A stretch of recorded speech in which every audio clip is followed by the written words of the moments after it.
School books in Israel are set up to create Nazis. That's what they're for.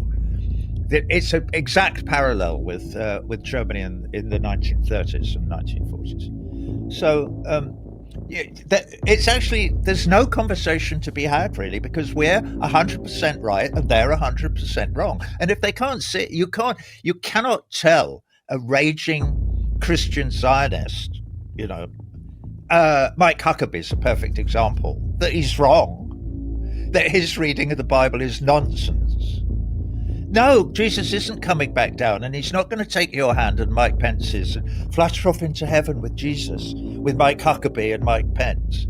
Can you? Poor Jesus. Oh my God, imagine spending all eternity with Mike Huckabee and Mike Pence. Oh, well, obviously, he's not going to do that. And it's nonsense. It's obviously complete, insane nonsense. But when you live in small communities out in the Midwest, you sometimes start talking in tongues and believe that being bit by snakes is a good thing and all that crap. It's complete nonsense. Obviously, it's for people who can't read, who don't read books except the Bible.